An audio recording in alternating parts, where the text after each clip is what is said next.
मान सिंह जी पूछ रहे हैं, सूर्य नाड़ी, चंद्र नाड़ी, सुषुम्ना नाड़ी कैसे कार्य करती है,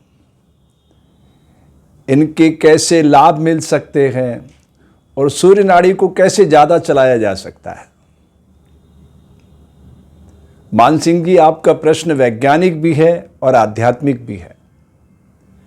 आपने बहुत ही मार्मिक तरीके से प्रश्न पूछा है। इसका उत्तर देना हर योग के विद्यार्थी का धर्म है। तो चलिए यात्रा शुरू करते हैं। सबसे पहले मैं आपको एक पानी का भरा हुआ गिलास दिखाता हूं, ठीक है। अब आपको एक ये रुमाल दिखाता हूं।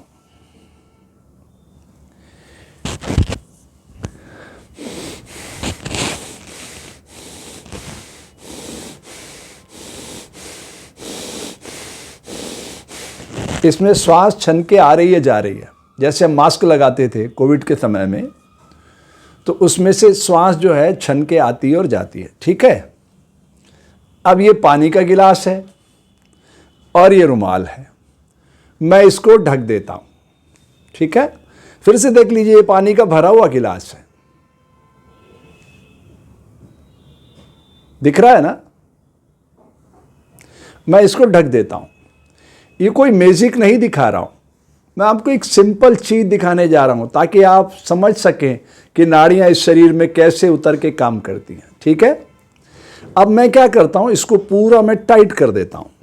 रुमाल को पूरा टाइट कर दिया मैंने, और फिर इसको मैं उल्टा करता हूं। तो आप देख रहे हैं थोड़ा सा पानी गिरा और फिर रुक गया। ये अब रुक गया है। आपके मन में प्रश्न आना चाहिए कि पानी रुक कैसे गया। वैक्यूम के कारण, रिक्तता के कारण। इसी रिक्तता के कारण शरीर में रक्त बहता है, और रिक्तता किसके पास है?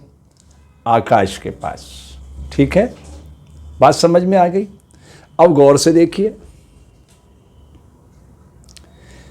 ये पंच महाभूत हैं, जल, पृथ्वी, आकाश, वायु और अग्नि। ये पंच महाभूत। ये 10 द्वार हैं।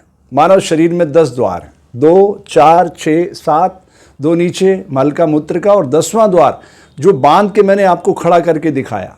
प्रकृति ने इसमें रक्त को बहाया है, इतना कोटिंग करके। तो पंच महाभूत कैसे काम कर रहे हैं? जल, पृथ्वी, आकाश, वायु, अग्नि, रस, रूप, गंध, स्पर्श, शब्द, ये 5 रूपांतरित होते जाते हैं। काम, क्रोध, मद, मोह, लोभ, ये सब रूपांतरण की प्रक्रिया से चलते हैं। तो वैज्ञानिक दृष्टि से हम समझेंगे तो हमें समझ में आएगा कि ये जो शरीर है एक यंत्र है। इसमें 4 सैनिक बैठे हुए हैं, मन, बुद्धि, चित्त, अहंकार। वो सुरक्षा कवच है आत्मा के। आत्मा परमात्मा का अंश है। तो ये जो यात्रा है मानव शरीर के भीतर उतरने की, ये ब्रह्मांड को नापने की यात्रा है। और आपका जो प्रश्न है वो आप घुमा के मुझसे पूछ रहे हैं कि आप ब्रह्मांड के बारे में बताइए। तो आप बहुत ही विचारवान व्यक्ति हैं। आपने ये प्रश्न किया है कि सूर्य नाड़ी कैसे काम करती है, चंद्र नाड़ी कैसे काम करती है, सुषुम्ना नाड़ी कैसे काम करती है, और इनके क्या प्रभाव हैं, और सूर्य को ज़्यादा कैसे चलाएं। ये आपका आध्यात्मिक प्रश्न है। सूर्य मतलब चेतना का पुंज, प्रकाश का पुंज। सारे ब्रह्मांड की मशाल थामे खड़ा है सूर्य, और आप पूछ रहे हैं कि सूर्य नाड़ी को कैसे चलाएं, मतलब अपने भीतर के प्रकाश को कैसे जगाएं। ये आपका आध्यात्मिक प्रश्न है। तो पहले समझिए आप, मैं सेल्फी मोड पर हूं, विज्ञानमय कोश का सहारा ले रहा हूं। छोटा सा मोबाइल मेरे सामने है, उसके सामने मैं बैठा हुआ हूं सेल्फी मोड पर। तो ये मेरा सीधा हाथ आपको उल्टा दिखाई देता है, ठीक है। तो सेल्फी मोड पर ये हमें उल्टा दिखाई देगा। अब आप समझिएगा, ये जो मैं नाड़ी छू रहा हूं ये सूर्य नाड़ी है। इसका संबंध हृदय से है। बॉडी ऐसे एक्स बॉडी टकरा के बनती है, अर्धनारीश्वर स्वरूप, XY क्रोमोसोम मिलते हैं, हमारी रचना कैसे हुई? स्त्री पुरुष मिले, दोनों एक्स और वाई क्रोमोसोम छोड़े, संघात हुआ, वो ठहर गए, भ्रूण भ्रूण के रूप में धीरे धीरे धीरे धीरे विकसित होने लग गए, जैसे बीज में पेड़ छुपा रहता है। ऐसे ही सृजन हुआ हमारा, ठीक है। अन्न रस बना, रस रक्त बना, रक्त मांस, मज्जा, मेघा, अस्थियां, ऊर्जा, वीर, वीर रज के संघात से हम सृजित हो गए।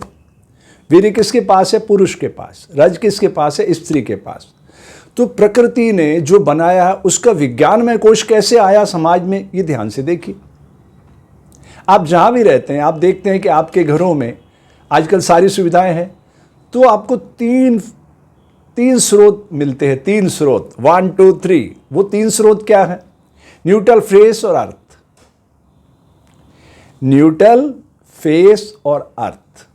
अब इन तीनों को अगर आप कंबाइन कर दें और सही तरीके से प्लग कर दें, तो आप फ्रिज का यूज़ करो और सबको ठंडा कर देगा। आप गीजर का यूज़ करो, पानी को गर्म कर देगा। एसी यूज़ करो कि गर्मी के मौसम में आपके रूम को टेम्परेचर को डाउन करके ठंडा कर देगा। करता है कि नहीं? ओवन है, आप ठंडी चीज़ें फ्रिज में से निकालो, 10 15 20 सेकंड में वो गर्म करके दे देगा। देता है कि नहीं? तो ये सब कार्य आध्यात्मिक दृष्टि से ये तीनों नाड़ियाँ कर रही है। जब सूर्य नाड़ी से आप चलेंगे तो ये हृदय तक जाएगी, बिना टकराहट के ध्वनि उत्पन्न करती है। तो प्रकृति की मंगलमय ध्वनि को सुनना हो तो सूर्य नाड़ी के प्रताप से जुड़ना पड़ता है। सूर्य क्या करता है? ऊर्जा का संवाहक है। जब सबसे पहले सेफ्रॉन कलर डालता है तो एंटीऑक्सीडेंट स्प्रे करता है वायुमंडल में, और फिर ऊर्जा का गोला बन जाता है, सारे कचरे को सुखा देता है और जल को वाष्पीकरण के जरिए अपने पास जाता है। हम क्या करते हैं? जल को गंदा कर देते हैं, वो उसको साफ करता है, फिर एक एक बूंद को औषधि शक्ति का खजाना बना के बादलों के माध्यम से प्रकट कर देता है। तो प्रकृति के इस विस्मयकारी, अद्भुत, अलौकिक सौंदर्य बोध को जानने के लिए भारतीय ऋषियों ने योग दिया। देखिए मानसिंह जी, विज्ञान पदार्थ की समझ पैदा करता है, अध्यात्म अनुभूति कराता है। जब तक ये दोनों मिलेंगे नहीं, एक पूरा मानव आकार नहीं ले सकता। अब मूल बात आ गई कि सूर्य नाड़ी का काम क्या है? हृदय को एकदम स्वस्थ रखना। ये हृदय ऐसे काम कर रहा है। अगर ये एक ट्रिप ऐसी मार जाए, बॉडी का खेल खत्म, कोई आपकी पहचान नहीं रह जाएगी। कोई आपको लटकाएगा, कोई दफनाएगा, कोई जलाएगा, रखने वाला कोई नहीं है, ठीक है। तो ये सारा खेल किसका है? हृदय का। इस तरह से काम कर रहा है। अब नाभि कैसे काम कर रही है? इस तरह से काम कर रही है। अब जो आपने प्रश्न पूछा है, सूर्य नाड़ी वो इस तरह से काम कर रही है, चंद्र नाड़ी इस तरह से काम कर रही है, और सुषुम्ना नाड़ी उन सबको फैला रही है। तो इसे मैं योग की भाषा में कहता हूं, आध्यात्मिक दृष्टि से अपान, प्राण, समान, 3 तरह की वायु। अपान का काम है मल मूत्र पसीना कब धकेल कर इस शरीर को स्वस्थ बनाना, और फिर मां के गर्भ से नवजात शिशु को पोषित करके पूर्ण बनाकर योनि से बाहर करके अलौकिक सौंदर्य बोध का परिचय देना, धकेल कर। तो इसे मैं अपान वायु कहता हूं। फिर प्राणवायु। प्राणवायु पूरे शरीर को बांधती है, पूरे शरीर को, तभी उसका नाम प्राणवायु। फिर समान वायु। समान वायु का काम क्या है?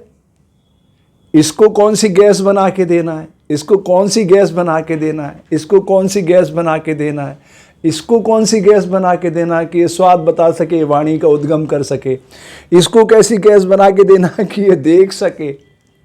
इंस्ट्रूमेंट तो एक ही है, ये शरीर रूपी देवालय है, इंस्ट्रूमेंट तो एक ही है, लेकिन इसके कार्यक्षेत्र अलग अलग है। ये क्या है? वीडियो। ये क्या है? ऑडियो। इन दोनों को कनेक्ट कौन करता? ब्रेन। तो हम सारी चीज़ों को जब तक समझेंगे नहीं, तब तक हम प्रकृति की इस दिव्यता को कैसे अपने भीतर उतार सकेंगे। अब आपका प्रश्न है सूर्य नाड़ी, कि आप उसके बारे में बताओ, चंद्र नाड़ी के बारे में बताओ, सुषुम्ना के बारे में बताओ। अब हम इसका वैज्ञानिक धरातल पे प्रयोग शुरू करते हैं। सबसे पहले ये समझिए कि प्रकृति जो है निर्बाध गति से, दृढ़ आत्मानुशासन के साथ अपनी गति को चलाए हुए। धरती क्या कर रही है? घूम रही है लगातार, वो 1 सेकंड भी ट्रिप नहीं मारती। समझिएगा, सूर्य खड़ा है, अचल ग्रह है, वो जरा सा भी हिलता डुलता नहीं है। और जल आता और जाता है, उसकी साइकिलिंग देखो आप, आ रहा है जा रहा है, आ रहा है जा रहा है, आ रहा है जा रहा है, आ रहा है जा रहा है, आ रहा है जा रहा है। तो इस विश्लेषण के बाद हम प्रैक्टिकल हो जाएंगे। तो जल का काम क्या है? आना और जाना, बहना। ठीक है, वो बह गया सागर में, वाष्पीकरण से फिर पहुंच गया आसमान में, फिर आ गया। पृथ्वी का काम क्या है? घूमना। आकाश का काम क्या है? रिक्त करना, वैक्यूम क्रिएट करना। वायु का काम क्या है? लीडरशिप करना, इन सब को लेके चलना, गतिमान करना, फैलाना, खुद दिखाई नहीं देना। और अग्नि का काम क्या है? पवित्र करना। जिधर से भी आप अग्नि प्रज्वलित करो ऊपर की ओर जाएगी। राइट। अब 3 गुण हैं, सतोगुण, रजोगुण, तमोगुण। सतोगुण सूर्य के पास है, वो सबको पवित्र करता चलता, उसका यही धर्म है। रजोगुण वायु के पास है, वो सबका विस्तार करती चली जाती है। और तमोगुण धरती के पास है, वो सब अपने अंदर उतार लेती है, वात्सल्य की देवी है ना। लेकिन आप जो फॉर्मेट वहां पे इंप्लीमेंट करोगे, जो भी बीज डालोगे, उसी का कल्टीवेशन करेगी। इसलिए मैं कहता हूं जीवन एक प्रतिध्वनि है, देर सवेर सब कुछ हमें वही मिलता है जो हम प्रकृति की बगिया में समाहित करते हैं। तो बिना कट लगाए आपको ये यात्रा करना है। कैसे करना है? गौर से देखिए, कट नहीं लगना चाहिए। आपने प्राण का एक रिदम बनाया,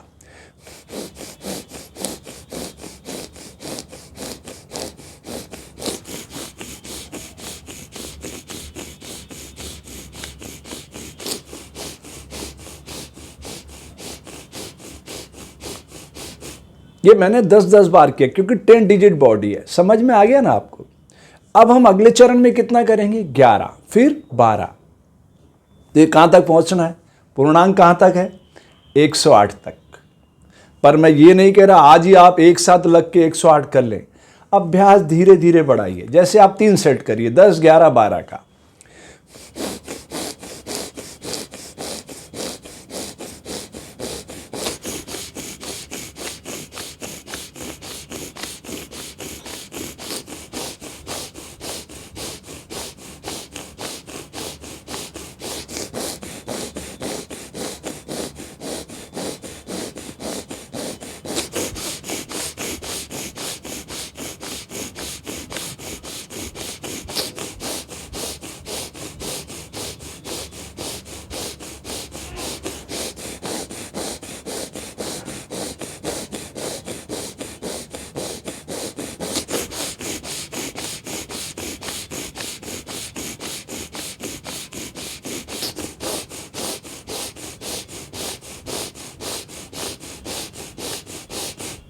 ये 3 सेट हुए, 10, 11, 12। अब आप समझिएगा, सूर्य नाड़ी, चंद्र नाड़ी और सुषुम्ना नाड़ी। सूर्य का काम क्या है? हृदय को स्वस्थ रखना। चंद्र नाड़ी का काम क्या है? नाभि को स्वस्थ रखना। और सुषुम्ना का क्या है? शरीर के हर अंग को स्वस्थ रखना। तो फैलाने का काम किसके पास हुआ? सुषुम्ना के पास। हृदय को पवित्र करने का, साफ करने का, स्वस्थ करने का काम किसके पास हुआ? सूर्य के पास। और नाभि यानी पेट को स्वस्थ रखने का काम किसके पास हुआ? चंद्रमा के पास। सारे स्रोत समझ में आ गए। अब आपको पहचानना है कि ये कौन सा स्वर कब चल रहा है। ये तो हमें पता ही नहीं, क्योंकि हमें आभास ही नहीं है कि प्रकृति हमारे भीतर कब कौन सा रंग भरती है। ये जो रंगों की भाषा, जल सफ़ेद, पृथ्वी पीला, आकाश नीला, वायु धूम्रमेघ, अग्नि लाल, ये बाकी सब आइसोलेटेड कलर है, मिलके बनते हैं। जैसे हरा कलर बनाना हो, समृद्धि की चादर जब प्रकृति ओढ़ती है तो नीला कलर आकाश के पास है, पीला कलर धरती के पास है। जब दोनों मिलते हैं तो हरा कलर हो जाता है। ठीक है, तो ये बेसिक 5 कलर है, 5 तत्वों के 5 कलर है। अब इनको पहचानना है तो सबसे पहले सबसे ज़्यादा संवेदनशील क्या है हमारे शरीर में? विचार। विचार कहाँ से प्रवेश होते हैं? ईयर ड्रम से। तो हम ईयर ड्रम को बाहरी ध्वनि से विलोपित माने कट कर देते हैं।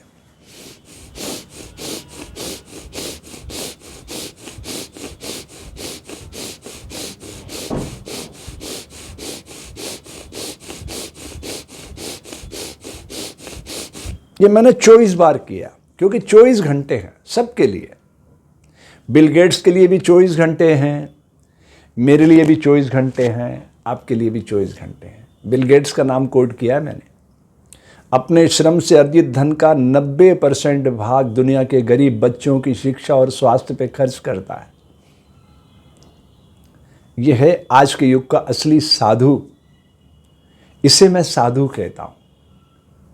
मेरी दृढ़ मान्यता के अनुसार साधु का धर्म है समाज की सोई हुई चेतना को जागृत करना। भारत में 70 लाख के करीब साधु हैं और 6.5 लाख गांव हैं। 10-10 साधु मिलकर एक गांव को गोद ले लें तो पूरा देश राम राज्य के रूप में रूपांतरित हो सकता है। लेकिन एक ऐसी दुर्भाग्य की बात है कि आज तक हम भारत में एक भी गांव अपराध मुक्त नहीं बना सके, क्राइम फ्री विलेज। हम विश्व के गुरु बनना चाहते हैं, पानी को सहेजना नहीं जानते। सारे पानी को, जो बहरी पवित्र नदियां, हमने गंदे नालों में बदल दिया।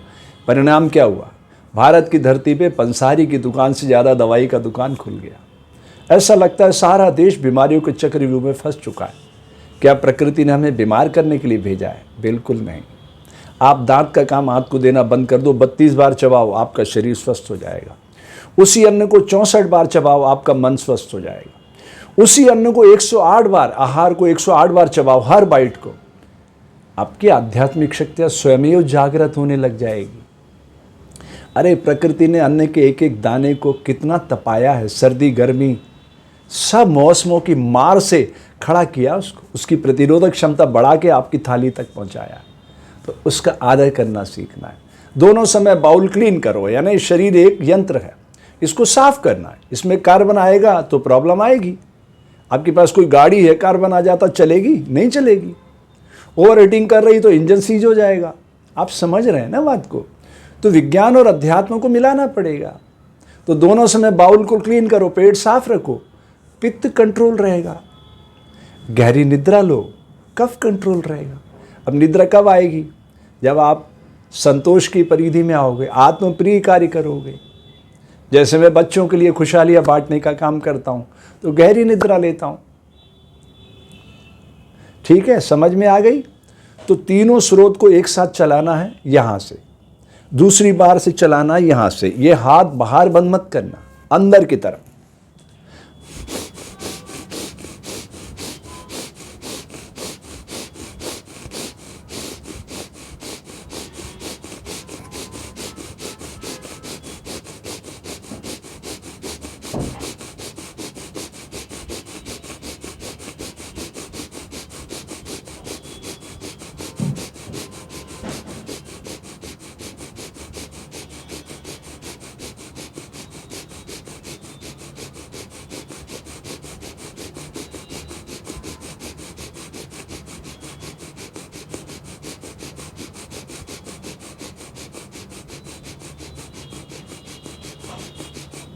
ये 108 का एक सेट है। ऐसे 20 सेट करना है आपको।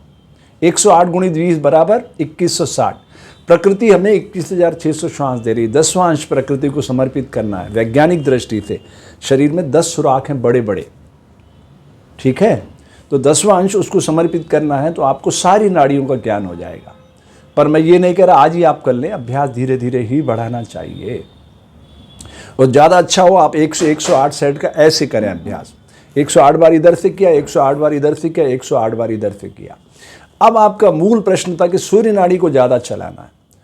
तो आप अगर हार्ट की साइड सोएंगे, हार्ट की साइड, मैं फिर बता रहा हूँ, सेल्फी मोड पर उल्टा बैठा हूँ, इस तरह से आप सोएंगे हार्ट की साइड, तो हार्ट दबाव में आएगा तो सूर्य नाड़ी चलेगी, क्योंकि उसका संबंध किससे है? हार्ट से। अब आपने हार्ट पे प्रेशर किया तो अपने आप वो सूर्य को चलाएगा, क्योंकि उसका स्वभाव है।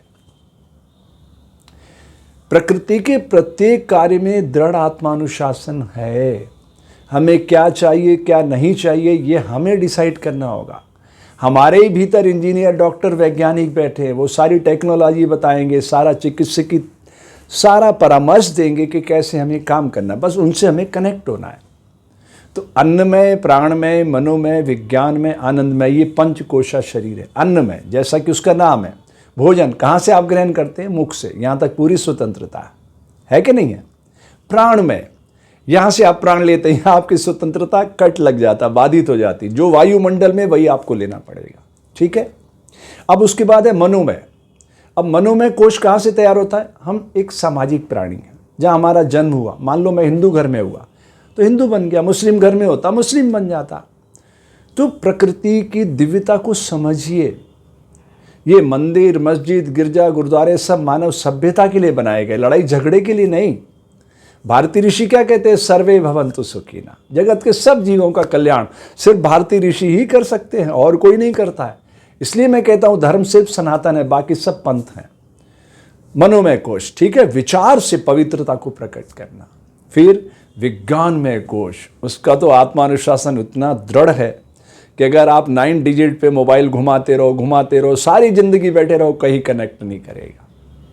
लेकिन जैसे 10 डिजिट पे हुआ, with in a few second सब कुछ ठीक है, पूरी दुनिया से आपको जोड़ देगा। दिस इज विज्ञानमय कोश। तो आंख का काम कभी आप कहो इसको कि तू सुन के दिखा, नेवर दिस, ये कभी नहीं कर पाएगी, उसका स्वभाव नहीं है। तो जिसका जो स्वभाव है उससे आप वो प्राप्त कर सकते हैं, आप उससे दूसरी चीज प्राप्त नहीं कर सकोगे। ठीक है, समझ में आ गया। उसके बाद है आनंदमय कोश। विज्ञानमय कोश के बाद आनंदमय कोश है। जैसे हमने भोजन किया, 2 मिनट के लिए हमें सुखद अनुभूति हुई कि वाह क्या आनंद मिला, लेकिन उसी ने अगर शरीर खराब कर दिया तो हम दुखी हो गए। स्त्री पुरुष मिले, संसर्ग हुआ, बहुत आनंद हुआ, उसके बाद जब शरीर में विकृति आई आप दुखी हो गए। तो इस क्षणिक आनंद को स्थायी आनंद में बदलने के लिए इन नाड़ियों का उपयोग किया जाता है। यह है ऋषियों की देन। अब इसमें प्राणायाम के अनेक सूत्र हैं। प्रत्याहार की भूमि पे उतरना होता है, अंदर की ओर मोड़ना होता है। फिर धारणा, ध्यान, समाधि। धारणा एक संकल्प पारित करना होता है, मैं स्वस्थ हूँ, मैं मस्त हूँ, मैं आनंद चित्त हूँ, बार बार दोहराना होता है ना। सबकॉन्शियस माइंड जो बिल्कुल अंधेरे में बैठा हुआ है वो रीड कर ले। जैसे खुली आंख है तो प्रकाश ही प्रकाश है अगर दिन है तो, और ये बंद है आंख तो चाहे दिन हो, अंधेरा ही अंधेरा। तो इस अंधेरे में से प्रकाश की किरणों को खोजना ही योग है। ठीक है। अस्तो माँ सदगमया तमसो माँ ज्योतिर्गमया मृत्योर्माँ अमृतम गमया। मानसिंह जी, आपका प्रश्न ऐसा था कि मुझे थोड़ा सा विस्तार करना पड़ा, लेकिन प्रैक्टिकली मैं आपसे ये कहना चाहता हूँ 2160 श्वास प्रश्वास आप बिल्कुल शांत चित्त मुद्रा में आप करना शुरू करें।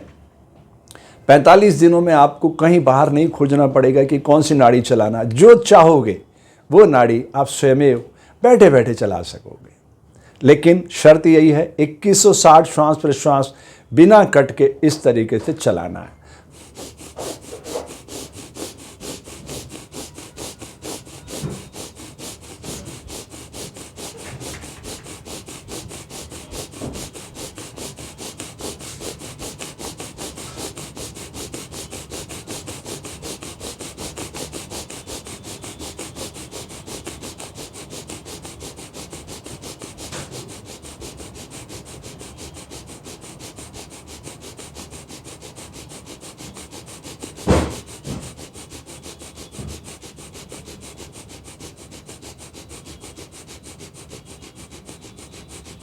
ये मैंने एक सेट करके दिखाया 108 का, ऐसे 20 सेट आपको निरंतर करना है।